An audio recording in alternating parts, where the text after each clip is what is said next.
नमस्कार, जय श्री कृष्णा। देखिए, अभी मैंने आपको रेगुलर कुछ प्रेम संबंधों पर से वीडियो बनाकर दिखाई है। उसमें मैंने ऑफिस में प्रेम संबंध बताया है और कलीग के साथ लव मैरिज के योग बनाए हैं। बिल्डिंग में प्रेम संबंध के योग बताए हैं। बिल्डिंग में ही कॉम्प्लेक्स में मैरिज के योग बताए हैं आपको। पड़ोस में प्रेम संबंध के योग बताए हैं आपको। अभी ये जो वीडियो हम बनाने जा रहे हैं, ये जो हमारे मानकर चलिए आप ममेरे भाई बहन, मौसेरे भाई बहन, ठीक है, कज़न ब्रदर्स जिनको हम कहते हैं, और चचेरे भाई बहन जो होते हैं, इनके बीच आपने कहीं ना कहीं देखा होगा, सुना होगा, अनैतिक संबंध बन जाते हैं, गुप्त रूप से संबंध बन जाते हैं। कई बार ये बच्चों की शिकायत फैमिली में आ भी जाती हैं सामने, और ये एक बड़ा ही रूप ले लेते हैं। ठीक है, ये अनैतिक प्रेम संबंध जो हैं ये बड़ा रूप ले लेते हैं, जिस कारण से रिश्तेदारों में खटास आ जाती हैं। ठीक है, मतलब उनमें अच्छे संबंध नहीं पनप पाते हैं।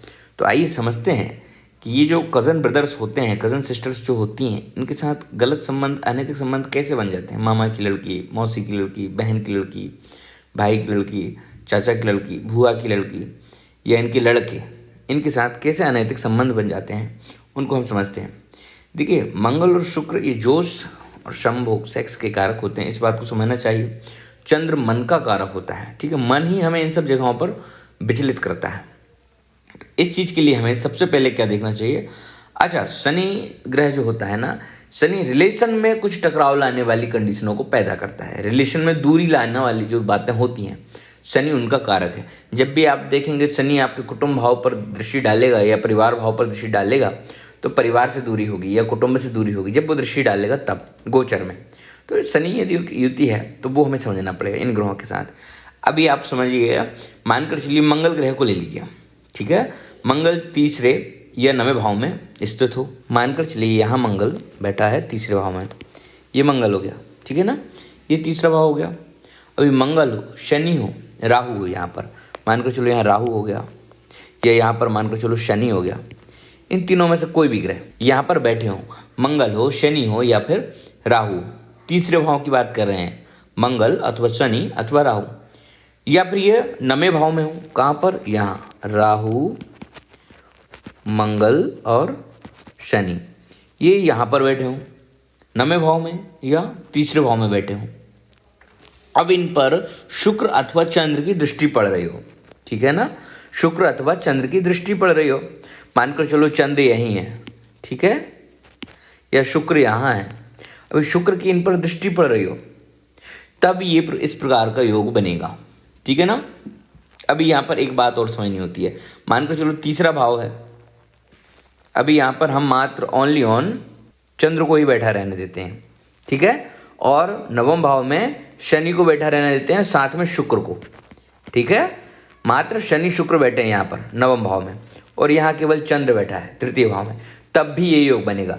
और मानकर चलिए यहाँ शनि है, ठीक है, और यहाँ चंद्र और शुक्र हैं, तब भी यह योग बनेगा।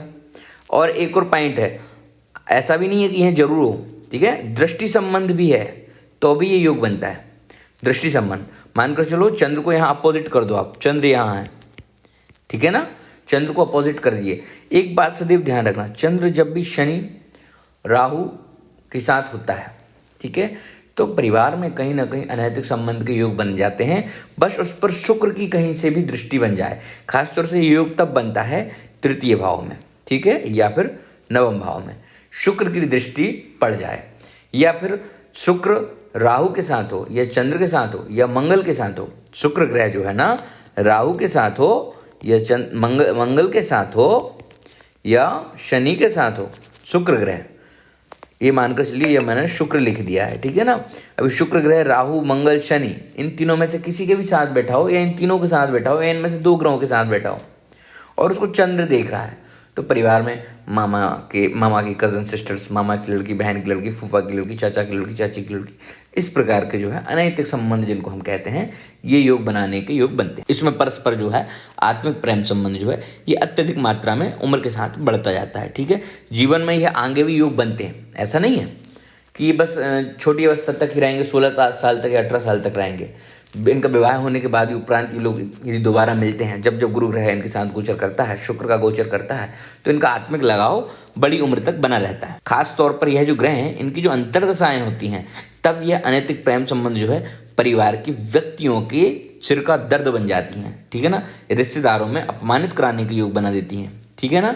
इस मानकर चलो रिश्तेदारों में ये जो संबंध है ये सब में फैल जाएगा, पूरे रिश्तेदारों में बात पता चल जाएगी, इसकी पूरी संभावना होती है और बदनामी के पूर्ण योग बन जाते हैं, ठीक है ना। तो ये मैंने आपको बता दिए हैं, आपको ध्यान रखना है। यहाँ पर मैंने लिखवा दे रहा हूँ मैं आपको, फिर से आप ध्यान रखिए।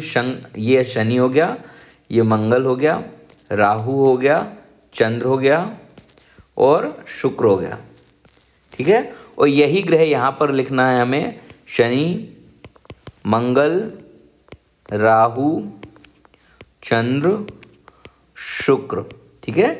ये जो ग्रह यदि आपस में परस्पर दृष्टि संबंध बन रहा है इनका, शनि मंगल राहु के साथ शुक्र चंद्र देख रहे हों, अलग अलग देख रहे हों, जरूरी नहीं है कि साथ बैठकर देख रहे हों, अलग अलग बैठकर भी देख रहे हों, तब भी यदि ये त्रिकोण में से बैठकर देख रहे हैं, पंचम भाव में लग्न में बैठे हैं या फिर पंचम भाव में बैठे हैं, तब भी इसकी संभावना रहेगी, ठीक है ना।